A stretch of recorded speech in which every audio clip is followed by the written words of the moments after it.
உங்களை நேசிக்கிறார். பிரியமானவர்களே, இந்த நாளில் ஆண்டவர் நம்மளோடு பேசும்படி வேதத்திலிருந்து ஒரு 2 வசனங்களை கூட வாசித்து ஆண்டவர் நம்மளோடு இந்த நாளில் இடைபடுகிற காரியத்தை பார்ப்போம். அது 2 தெசலோனிக்கேயர் புஸ்தகம் 1வது அதிகாரம் 7வது வசனம் 8வது வசனம் இப்படியாக சொல்லுகிறது. தேவனை அறியாதவர்களுக்கும் நம்முடைய கர்த்தராகிய இயேசு கிறிஸ்துவின் சுவிசேஷத்திற்கு கீழ்ப்படியாதவர்களுக்கும் நீதியுள்ள ஆக்கினியை செலுத்தும்படிக்கு கர்த்தராகிய இயேசு தமது வல்லமையின் தூதரோடும் ஜுவாலித்து எரிகிற அக்கினியோடும் வானத்திலிருந்து வெளிப்படும் போது அப்படி ஆகும். பிரியமானவர்களே, ஆண்டவர் இந்த வேத வசனத்தில் எழுதி வைத்திருக்கிற தேவனை அறியாதவர்களுக்கும் நம்முடைய கர்த்தராகிய இயேசு கிறிஸ்துவின் சுவிசேஷத்திற்கு கீழ்ப்படியாதவர்களுக்கும் நீதியுள்ள ஆக்கினியை செலுத்தும்படிக்கு அவர் வருவார் அப்படின்னு சொல்லப்பட்டு இருக்கிறது. அது எந்த நாள் என்று சொல்லப்படவில்லை, அது வானத்தில் தோன்றும் பொழுது அப்படின்னு சொல்லப்படுகிறது. ஆண்டவருடைய வார்த்தையை நாம் ஒவ்வொரு நாளும் கேட்டுக்கொண்டு இருக்கிறோம். ஆனாலும் இந்த சத்தத்துக்கு செவி கொடுக்காதபடிக்கு எங்கும் சுவிசேஷம் மயமாக்கப்பட்டு கொண்டு இருக்கிறது. எப்படியாவது இந்த ஜனங்களுக்கு ஆண்டவருடைய சத்தத்தை துணித்து சொல்ல வேண்டும் என்பதற்காக எங்கும் அவருடைய சத்தம் துணித்து கொண்டு இருக்கிறது நாம் பார்க்க முடிகிறது. பிரியமானவர்களே, ஏன் அப்படின்னா ஒருவரும் கெட்டு போகாதபடி நித்திய ஜீவனை பெற்றுக்கொள்ள முடியாது. எல்லாருக்கும் நமக்கு தெரியும். இந்த வார்த்தையை மீண்டும் மீண்டுமாய் சொல்லுவதன் நோக்கம் என்னன்னா, ஒருவரும் கெட்டு போகக்கூடாது. அவர் ஆண்டவருடைய விருப்பம். எந்த ஒரு மனுஷனும் நரகத்துக்கு போகணுன்ற ஒரு காரியம் அவருக்கு விருப்பம் அல்ல. எல்லா மனிதரும் ரட்சிக்கப்படும் என்பதற்கே அவருக்கு பிரியமா இருக்கிறது. பிரியமானவர்களே, ஆனா இங்க சொல்லப்படுறார் ஆக்கினை கொடுக்கும்படி வருவார் அப்படின்னு எழுதப்பட்டு இருக்கிறது. ஆனா ஆக்கினைக்கு முன்பதாய் அவரை அறிந்து கொள்வதற்கு ஆண்டவர் வாய்ப்பை கொடுத்து கொண்டிருக்கிறார். பிரியமானவர்களே, அவர் வானத்தில் பகிரங்கமாய் அங்கு சொல்லப்பட்ட கர்த்தராகிய இயேசு தமது வல்லமையின் தூதரோடும் ஜுவாலித்து எரிகிற அக்கினியோடும் வானத்திலிருந்து வெளிப்படும் போது அப்படி ஆகும் என்று சொல்லப்படுகிறது. அதற்கு முன்பதாக ஆண்டவரை அறிந்து கொள்ளணும். ஒன்று அறியாதவர்களுக்கு என்று சொல்லப்பட்டு இருக்கிறது. அறியாதவர்களுக்கு கொடுக்கப்படுகிற ஆக்கினை தீர்ப்பு ஒன்று. கிறிஸ்து விசுவாசிக்காதவர்களுக்கு, இயேசு கிறிஸ்துவின் சுவிசேஷத்திற்கு கீழ்ப்படியாதவர்களுக்கு என்று சொல்லப்பட்டு இருக்கிறது. அப்ப கீழ்ப்படியாதவர்களுக்கு என்றால் தெரிந்து கொண்ட நாம் தான். நம்ம தெரிந்து கொண்டு நம்ம வேதத்தை வாசித்து இருக்கிற நமக்கு இந்த வேத புத்தகத்தை வாசித்தோம். ஆனா அதற்கு கீழ்ப்படுகிற இருதயம் நம்மகிட்ட இல்லை அப்படிங்கிறதுக்காக இப்படிப்பட்டதான காரியத்தை ஆண்டவர் எழுதி வைத்திருக்கிறார். பிரியமானவர்களே, ஏன் அப்படின்னு சொன்னா தேவ பிரசனம் நம்ம ஒவ்வொருவரையும் ஒவ்வொரு நாள் ஆளுகை செய்து கொண்டிருக்கிறது. சத்தம் துணித்து கொண்டிருக்கிறது. ஆனால் அவருடைய வார்த்தைக்கு செவி கொடுக்காதபடிக்கு நாம் தள்ளி தள்ளி தள்ளி தள்ளி இன்னைக்கு இல்லை நாளைக்கு நாளைக்கு நாளைக்கு நாளைக்கு ஒருவர் ரட்சிப்பு, நாளைக்கு ஜெபம் பண்ணலாம், நாளைக்கு இந்த பாவத்தை விட்டு விடலாம் அப்படின்ற ஒரு காரியம், ஒரு சின்ன அற்பமான ஒரு காரியம் நம்மை ஆண்டவரை நெருங்க விடாதபடி தடை பண்ணுகிறது. பிரியமானவர்களே, அது ஒரு மதுபானமா இருக்கலாம், ஏதோ ஒரு பாவ பழக்கம் ஆண்டவருக்கு எனக்கும் உள்ள நெருக்கத்தை தூரப்படுத்தி கொண்டே இருக்கிறதை நாம் பார்க்க முடிகிறது. இங்கு கீழ்ப்படியாதவர்களுக்கு, வேத வசனத்துக்கு கீழ்ப்படியாதவர்களுக்கு ஆக்கினை தீர்ப்பு இருக்கிறது என்று வேதம் சொல்லுகிறது. இந்த ஆக்கினை தீர்ப்புக்கு தப்பிக்கொள்வதற்கு ஒரு வழி உண்டு. ஆண்டவராகிய இயேசு கிறிஸ்துவின் இரத்தத்தினால கழுவப்பட்டால் ஒழிய இந்த ஆக்கினை தீர்ப்புக்கு தப்ப முடியாது. நீங்க யாராக இருந்தாலும் சரி, ஆண்டவருடைய சத்தத்துக்கு கீழ்ப்படியாம நான் என்ன வேணாலும் நான் செஞ்சுட்டேன் அப்படின்னாலும் சரி, ஆனா அவர் சமூகத்துல ஓடி வந்து ஆண்டவரை என் பாவத்தை மன்னிங்க அப்படி சொல்லும் பொழுது ஆண்டவர் பாவத்தை மன்னித்து அதற்கான காரியத்தை, அதற்கான அந்த பரிகாரத்தை அவர் செய்வதற்கு வல்லமையுள்ளவராய் இருக்கிறார். பிரியமானவர்களே, ஆண்டவருடைய இரத்தமே பரிகாரம். இயேசு கிறிஸ்துவின் இரத்தம் மட்டும்தான் மனிதன் செய்கிற பாவத்துக்கு அதை சுத்தப்படுத்த முடியும். பிரியமானவர்களே, அவர் வந்தது நோக்கம் கிறிஸ்து வானத்தையும் பூமியும் அந்த சராசரங்களை சிருஷ்டித்த எல்லா ஜனங்களும் வழிபடுகிற கடவுள் என்று வழிபடுகிற அவர் பூமியில மனு ரூபம் எடுத்து வந்ததின் நோக்கம் என்னன்னா, மனுஷனுடைய பாவத்தை மன்னிப்பதற்கு. பாருங்க, மனுஷனுடைய பாவத்தை மன்னிப்பதற்காகவே அவர் பூமிக்கு இறங்கி வந்தார் என்பதை நாம் அறிந்திருக்கிறோம். பிரியமானவர்களே, மனுக்குலகத்தினுடைய பாவத்தை மீட்டெடுக்கும்படியாகவே. ஏன்னா மனிதனுடைய பாவங்கள் அவ்வளவு கொடுமையானது, மனிதனுடைய பாவங்கள் அவ்வளவு மோசமானது. தேவன் ஆண்டவர் பாவம் செய்யாதே என்று சொல்லிவிட்டார். ஆனா கர்த்தருடைய சத்தத்துக்கு செவி கொடுக்காதபடிக்கு தன் இருதயத்தில் நினைத்ததெல்லாம் மனம் போன போக்குல எல்லாம் செய்து கொண்டிருக்கிறது நிமித்தம் அதை காட்டிலும் மேலாக ஆண்டவருக்கு விரோதமான காரியங்களை செய்கிறது நாம் பார்க்க முடிகிறது. பிரியமானவர்களே, அநேக காரியங்கள் ஆண்டவருக்கு விருப்பமில்லாத காரியம், அநேக காரியங்கள் அவன் செய்கிறான், பாவத்தில் விழுந்து போய் விடுகிறான். தெய்வத்துக்கு விரோதமான காரியங்களும் செய்கிறதை பார்க்க முடியும். கீழ்ப்படியாதவர்கள், ஆண்டவருடைய சத்தத்துக்கு கீழ்ப்படியாதவர்களுக்கு ஒரு நியாய தீர்ப்பு உண்டு.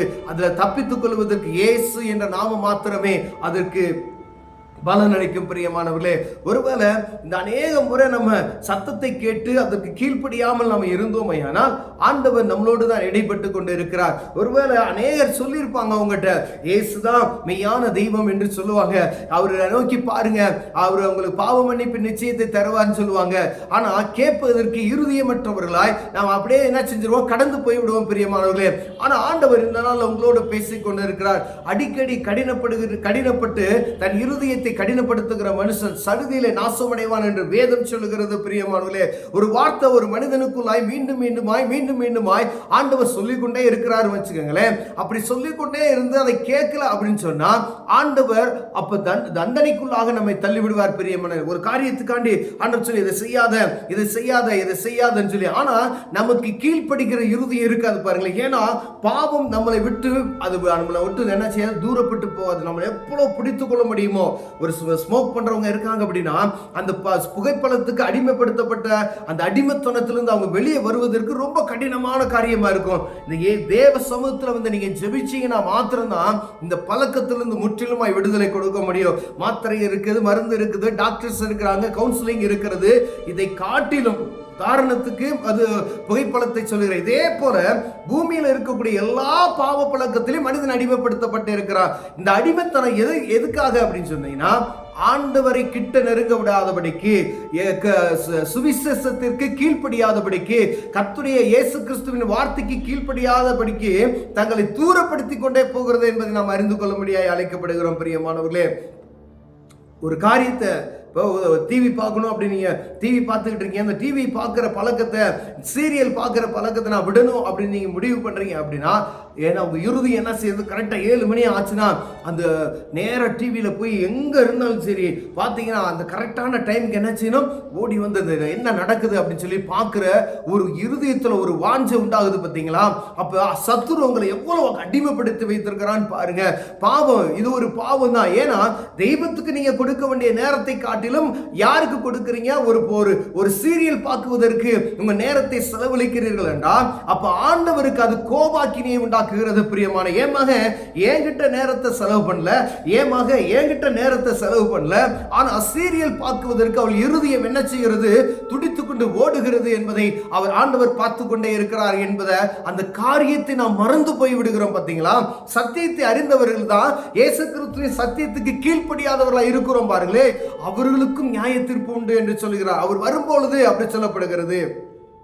பாருங்க, அறியாதவர்களுக்கும் கீழ்ப்படியாதவர்களுக்கும் ஆண்டவருடைய ஆக்கினை வந்து கொண்டு இருக்கிறது, நியாய தீர்ப்பின் ஆக்கினை. அப்ப நம்ம எப்படி இருக்கிறோம், எந்தெந்த காரியத்துல ஆண்டவருக்கு கீழ்ப்படியாம தூரப்பட்டு போய் இருக்கிறோம். ஒரு சீரியல்ல நம்மளால பார்க்காம இருக்கிறதுக்கு நம்ம இருதயம் எவ்வளவு கடினப்படுகிறது பாருங்களேன். ஆனா ஆண்டவர் தேவ சமூகத்துல போய் கொஞ்ச நேரம் நீங்க 10 நிமிஷம் உட்கார்ந்து ஜெபிக்கணும் அப்படின்னா நம்மளால முடியல. புகைப்பழக்கத்தை விடணும் அப்படின்னு சொன்னா முடியல, மதுபானத்தை விடணும்னு சொன்னா முடியல, பொய் பேசணும்னு சொன்னா முடியல. ஏதோ ஒரு பழக்கம், ஏதோ ஒரு அடிமைத்தனம், ஏதோ ஒரு அருவருப்பு நம்மளை பற்றி கொண்டு இருக்கிறது. அது ஆண்டவருக்கும் எனக்கும் உள்ள நெருக்கத்தை தூரப்படுத்தி கொண்டே இருக்கிறது. அவர் வருவார், அவர் வரும்பொழுது நியாயாதிபதியாய் வருவார் என்பதை நாம் அறிந்து கொள்ளும்படி அழைக்கப்படுகிறோம். பிரியமானவர்களே, இப்ப கிருபையின் காலத்துல நாம் இருந்து கொண்டு இருக்கிறோம். பாவ மன்னிப்பின் நிச்சயம் இப்போ உண்டு. ஒருவேளை அவர் வரும்பொழுது நியாயாதிபதியாக வருவார். ஒன்றும் அங்க நடக்காத. பிரியமானவர்களே, எவ்வளவு ஜாக்கிரதை உள்ளவரை நாம் இருக்கும்படி ஆண்டவர் அழைக்கப்படுகிறோம் பாருங்க. ஏதோ ஒரு காரியம், ஏதோ இருதயத்தில் ஒரு ஆசை, இந்த உலகப்புறமான ஒரு ஆசை, ஆண்டவரை கிட்ட சேர விடாதபடிக்கு, வேதத்தை வாசிக்க விடாதபடிக்கு, ஜெபிக்க விடாதபடிக்கு. நல்லா பாருங்க, ஜெபிக்கிற மனிதனால பாவம் செய்ய முடியாது, பாவம் செய்கிறவனால ஜெபிக்க முடியாதுன்னு சொல்லப்படுகிறது. அப்ப நீங்க ஜெபிக்க முடியல அப்படின்னா ஏதோ ஒரு பாவம் நம்ம என்ன செய்து கொண்டு இருக்கிறது, ஆட்கொண்டு இருக்கிறது நம்ம புரிந்து கொள்ளணும். நீங்க கடினமாய் தேவ சமூகத்தில் உட்கார்ந்து அப்படியே அடுத்து முயற்சி பண்ணீங்கன்னா தான் தேவ சமூகத்தில் போய் உட்கார்ந்து ஜெபிக்க முடியும், பரிசுத்தமாய் வாழ முடியும். ஒரு நாள்ல வரக்கூடியது காரியம் அல்ல பரிசுத்தமானது. அனுதினமும் நாம் எடுக்கிற முயற்சி, ஒரு நாள், 1 வருஷம், 2 வருஷம், 3 வருஷம், 4 வருஷம், 5 வருஷம் நம்ம எடுத்துக்கொண்டே இருக்க வேண்டும். பிரயாசங்களை எடுக்கும் பொழுதுதான் அந்த பரிசுத்தம் ஒவ்வொரு நாள் நமக்குள் பெருகும். பிரியமானவர்களே, தேவ சமூகத்துல கிட்டி சேர்வதற்கு அது மிகவும் உறுதுணையா இருக்கும். ஆண்டவர் சொல்லுகிறார், கீழ்ப்படியாதவர்களுக்கு ஆக்கினை தீர்ப்பு உண்டு. ஆனா நம்ம ஒரு சின்ன காரியத்துக்கு கூட ஆண்டவருக்கு கீழ்ப்படியாமல் இருக்க முடியலையே. எவ்வளவு நாம் ஆண்டவர் சமூகத்தில் கணக்கு ஒப்புவிக்கிறவர்களா இருக்கிறோம் பாருங்களேன். ஆண்டவர் வருவார், வரும்போது கேட்பார், ஆண்டவரே நான் சர்ச்சுக்கு போனேன், ஆண்டவரே நான் ஏழைகளுக்கு ஹெல்ப் பண்ணேன், இதை செஞ்சேன் அதை செஞ்சேன் அப்படின்னு. ஆண்டவர் சொல்லுவார், உனக்கு யாருன்னே தெரியாது அப்படின்னு சொல்லுவார். உங்களுக்கு அநேகப்பட்டிருக்கிற அந்த இருட்டு பாதாளத்துக்கு தள்ளி விடுங்கள் என்று சொல்லி வேதம் சொல்லுகிறது. பிரியமானவர்களே, நம்ம என்ன ஹெல்ப் பண்ணாலும் ஆனால் ஆண்டவருடைய சத்தத்துக்கு செவி கொடுக்கிறவங்களா இருக்கணும். ஒருவேளை நீங்க சீரியலுக்கு அடிமைப்படுத்தப்பட்டு இருந்தீங்க அப்படின்னா தயவு செய்து தேவ சமூகத்தில் ஜெபம் பண்ணுங்க. ஆண்டவருடைய பிள்ளைங்க இதில் அடிமைப்படுத்தப்படுகிறாங்க. ஜெபிக்கிறீங்களா? ஒருவேளை எவ்வளவு நேரம் நீங்க ஜெபிக்கிறீங்க பாருங்க. அந்த ஜெபத்துக்கும் நீங்க கொடுக்க வேண்டிய ஆண்டவருக்கு கொடுக்க வேண்டிய நேரத்துக்கும் உலகத்துல சாதாரணமா வீண் கதைகள் பேசுவதற்கு நீங்க நேரத்தை கொடுக்குறீங்களா?